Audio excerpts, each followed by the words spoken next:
Hi guys, it's Michelle here, and I wanted to make a quick video because somebody had posted on the team wall about how to engage challenge customers. And instead of typing out a long-winded thing, I thought it'd be easier just to make a quick video for you. So I have a few tips here about how to engage your customers in the challenge groups. First off, that took me a while to figure out, but I try really hard, and it's not a guarantee, but I try really hard to get people that are truly committed. How do I do that? Well, I spend a lot of time on that why, and I spend a lot of time making sure they're ready for this and that this is the right time. And I tell a lot of people at the end, I don't think this is the right time for you. Let's check back in a month or two. And I do check back, and they appreciate that. They value that. They see that I truly am trying to help them, not make a sell. Still doesn't always work. I still end up with customers who must have not been that committed when they don't actually do the program, but we try. So that's the first thing, is preventative, with trying to get people who are truly committed and ready to make a change. Next, use the back office. Those guides back there are fabulous. I love them. So definitely use those when you can. If you have a mixed group, just use, make it universal. Just twist it, make it fit for the whole group. In Team Give, we have a few additional resources. One is the photos. We have, if you go to photos, we have motivational pictures for challenge group. It's a whole photo album in there. So use them, post them in your group. We actually need you guys to post more pictures in that photo album and add what you're going to say in the description. Add what you're going to say in the post. So I'm not very creative, so we need you guys to go back and add more comments to those photos. Be creative. Steve Shoemaker, I'm calling you out here because I think you're awesome. He has the best posts. So those of you with creative minds, feel free to add and help the team out. So there's that. We also, in the file section at Team Give, we have a file called Group Engagement Questions for your challengers. And those are just a list of questions. When my challengers aren't posting much, I try to post one of those group engagement questions about once a week. So you can try that as well. Prizes and point systems. Some people will do a point system. You get 1 point for posting that you worked out and drank your shake, another point for posting a food pic, another point for a motivational picture, and they add up the points at the end, and they have prizes. You can also give prizes just for the person who's the most engaged. You can give out random prizes, like the first person who posts something won a free Shakeology sample or something like that.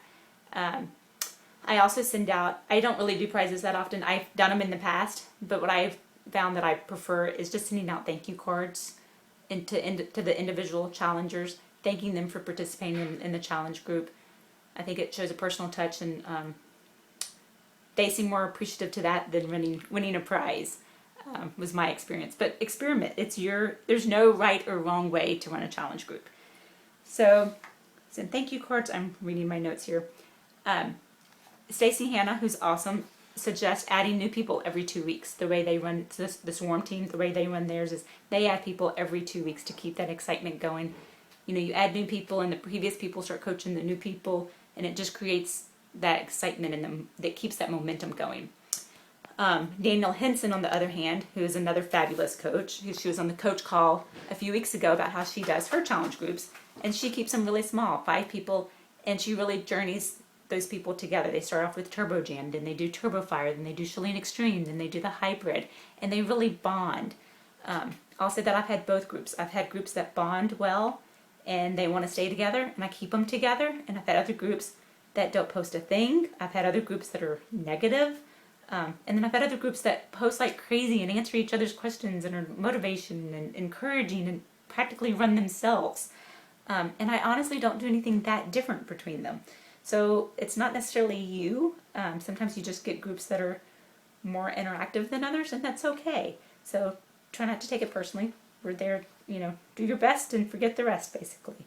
I do send text and Facebook messages privately to people, and I call them, especially if they're not. I try to call all of them, but if they're not posting, I try to call them and just check in and see what's going on. I try not to assume, because they might just be super busy or not doing, try to be there for them, basically.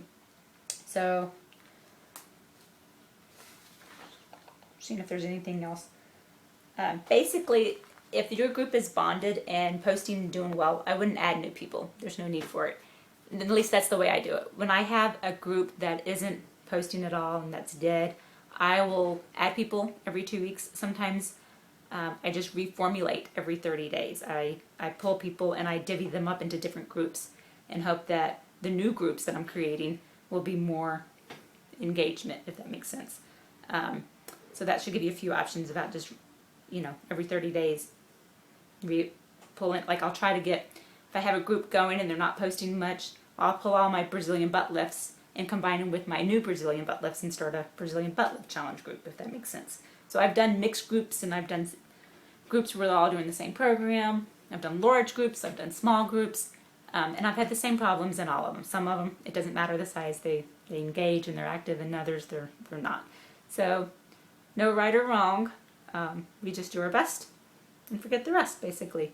So I hope some of those tips helped you. If you have additional questions, please feel free to post below this thread and I'll try to answer them. And I hope this was somewhat helpful. So anyway, talk to you guys later. Bye.